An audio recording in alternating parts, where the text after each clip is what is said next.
Como podemos relembrar, esta semana vai ser feita uma moção de censura ao Executivo. O Chega não a vai fazer porque já propôs uma neste ano, portanto fica incapacitado de o fazer, mas era algo que com certeza, se pudessem, também fariam, como já disseram. Olá, bom dia. Em primeiro lugar, desejar um bom ano a todos. Feliz ano novo. Um ano que vai ser extremamente difícil para todos os portugueses. E é verdade, se pudéssemos, obviamente que aplicaríamos outra moção de censura a este governo.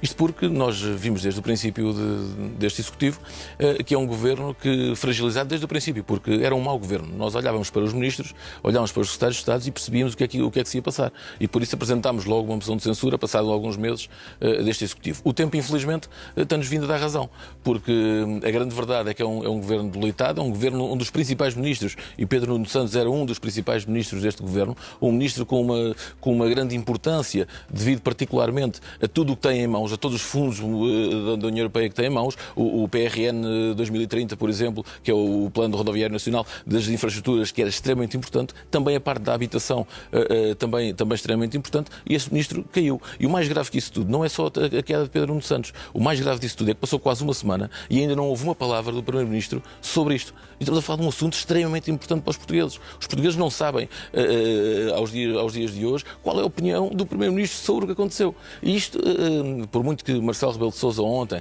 tenha dito que não vivemos uma crise política, não, vivemos uma crise política. A crise política está aqui. Agora, temos que a contornar. A única solução, e nós já dissemos isso também, era a queda deste governo e ir para eleições. Esta é a única solução. Porque se nós vamos estar a arrastar um mau governo, estamos só a adiar um problema. E o problema não acontece em 2023, acontecerá em 2024 ou em 2025.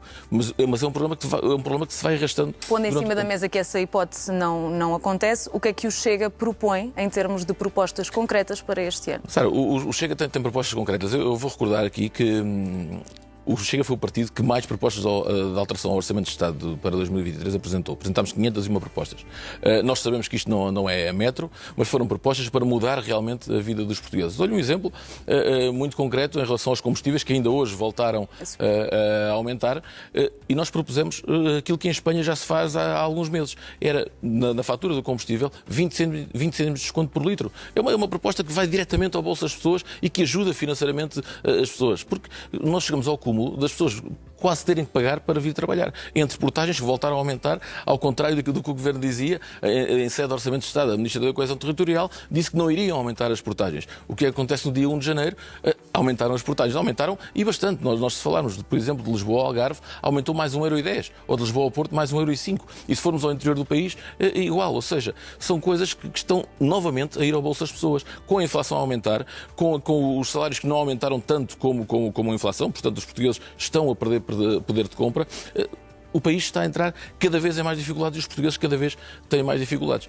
É importante que este dinheiro da inflação, porque os cofres do Estado, ainda a semana passada, vieram orgulhosamente dizer que estavam cheios, então está na altura desse dinheiro que o Estado tem de excedente, dar às pessoas e ajudar realmente as pessoas que estão lá em casa. Quer os idosos que veem a sua pensão em janeiro cortada brutalmente para metade, porque disseram que deram metade em outubro e que vão dar outra metade em janeiro. Perguntem aos idosos, aqueles que têm as pensões de 260 €, 270 €, aquilo que eles pensam neste momento. E relativamente às empresas, ao longo do ano 2022 também se mostraram muito críticos com a falta de apoio às empresas. O que é que propunham em concreto? As empresas também têm que ser apoiadas e basicamente está importante também essa baixa de impostos nas empresas, ajudar as empresas portuguesas, porque sem empresas fortes o país também não pode ser forte. Portanto é uma das coisas que nós propomos, aliás já propusemos isso também durante o orçamento. Mais, como é óbvio. Pedro, o mesmo exercício, 2023 será?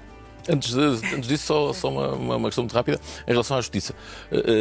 Estamos de acordo que faz falta justiça e no caso, por exemplo, da violência doméstica que existe em Portugal e infelizmente devia ser punida e gravemente punida e não tem sido. Esse é que é o grande problema da justiça em Portugal. É que existe violência doméstica, nós sabemos, falamos nisso, queremos arranjar medidas, mas depois quando chega à justiça as penas são irrisórias. E isso é uma das coisas que tem que ser mudada. As penas têm que ser muito mais pesadas, quer para a violência doméstica, quer até para crimes de corrupção. Por exemplo, nós vemos José Sócrates, que está indiciado em corrupção há não sei quantos anos e ontem vai ao Brasil à cerimónia de tomada de posse de Lula da Silva, não é? Portanto, são coisas que não se pode passar. Ou Ricardo Salgado de férias na Sardenha, quando também está indiciado em corrupção. Ou seja, são anos e anos que estão indiciados, uns prescrevem, outros morrem e a justiça não se faz em Portugal. Portanto, portanto, a mudança da justiça é extremamente importante. Em relação ao ano, é aquilo que disse no princípio. Será um ano muito difícil para os portugueses. Vamos ter fé, vamos ter confiança que as coisas vão mudar. Não será certamente com este governo do Partido Socialista nem com este governo de António Costa. Pedro Pinto e Inês Sousa Real, muito obrigada por terem estado connosco esta manhã. Um bom ano e coragem para esta semana, que vai ser acesa. Obrigada. Obrigado.